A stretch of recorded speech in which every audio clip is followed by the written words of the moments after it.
times. Keep this in your mind. I would also like to echo what a beautiful sentiment, a genuine one. I feel it absolutely too. There is nothing more than friendship. If it's through poetry, fine. Who cares? Whether it's poetry or gardening or cooking, I could care less. But friendship and travel and to meet new people, this is a profound thing. Thank you so much, Ranjit. Such a pleasure, such a pleasure. So I'm just going to read a small selection of poems from my next book, which is coming out early next year. So no one here in India has heard them before, for sure. So that's nice for you, it's special. And I don't really know what they're about, so enjoy. It serves me right to suffer. From the trouble of the world comes melting seas which form land, from which plants grow, and so I turn grass. Sleeping curled, legs broken in a cell, calling for water, retracting my politics to eat in various houses of disaster.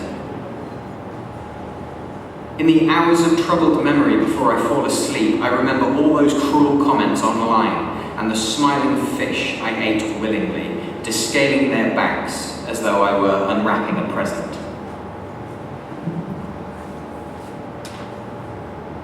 Bears won't attack me. A friendly history of vegetarianism, that which lurks in the shadows. Livia says bread is in the nose and throat. Beasts were tame when she said that. Tracing back the relationship between food and life, we see that it stems from a chemical reaction. Sunlight builds up complex compounds within plants which can be used by animals when consumed and then stored by them, and energy to grow and breed. And that's not enough for you. To see it become a component of fertile soil, the metabolic process by which a living organism puts off the onset of decay, merely assimilating, from the Greek, meaning change or exchange. Organisms consume food and exude waste. Bears attacked me. They're so delicate. That's why they are those above who can't be loved, asking, why can no one love me? Like a blind animal biting my arm, this evening is a letter of correction. The animal follows water, compulsion follows nature into a magazine. There have been 2 marathons to suffer. One was running, the other was a poetry reading. With 2 dogs, 2 female dogs, I collaborate. So if we could have a quiet debate for the letter of the sun that burns permanently into my brain, I can say it was a bitch surrounded by the suffering of museums. Good day. Sometimes the story, like the man who imagines he is special to the prostitute, like life, goes on and on and on and on so long you wonder if it's a parody of its own length. The next happy number. Aren't you the lucky one? With an epigraph by Joseph Brodsky. Culture is elitist by definition. The difficulty is the loss of memory, but thumbs are good for keeping records, compressing buttons. I am clearly a room, one of 4 faces admitting I'm a human face, now defaced. A pig boy with fierce form at the back. Which do I put forth? The knuckles through nettles, as an animal past it, having fulfilled lives. That's why we replace me, as I would die of old age otherwise. I'm sorry your life has been so rough, being surprised by harm. A global ice cream headache, with an epigraph by Hans Magnus Enzensberger.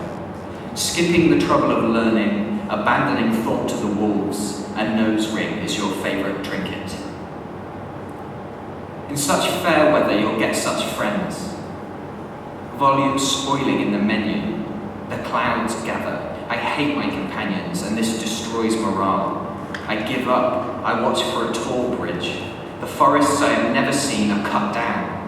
Peasant children cannot take revenge.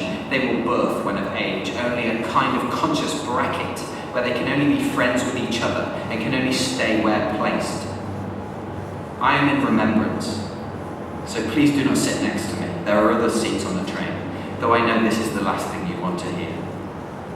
To dislike frailty and to stuff it down deep in the bowels until it becomes a pack and uses the body weight of masses to bring us down. Lemon Party. And it has an epigraph by Horatio Costa. The furious animal swallows its own halo. Firstly, a great length of trade. Shake off that cancer, will the tumour into a hard blue rock, like fame, which grants the possessor the power to defeat disease as though it were a competition and not a flood. Can we wander about museums without a guide? What is the German word for that? What various artifacts add to our regret, taking in the immense grandeur of a reconstructed skeleton, bemoaning the massive destruction visited upon populations over the last century while threatening species with smell and muscle. We are alike, you and I. You're hungry, scrawny, rude, and we both take the reins. So to finish my stand-up comedy set, you'll find a bee and sting me with it. And it has an epigraph from Peter Riley, I'll book myself a bee-hunting bee. The length of bodies stacked end to end allows more room for the numbers to be known by many. Bodies become rides across the sand. They get icy. They become the brick in walls, splitting the lands of a baron, dividing the museum from the living quarters. In the court, there are still those who kneel for mercy, still robes becoming entangled in stirrups, still people falling from horses. They land in the mud, into the ether, namely, that which is not and need not be. That which was once a vision and is now reality. And knowing that, I tell you, it is all a wholly untrustworthy path, for you cannot know what is not. Our universe, with no other purpose than its own existence. Happy day, bye-bye.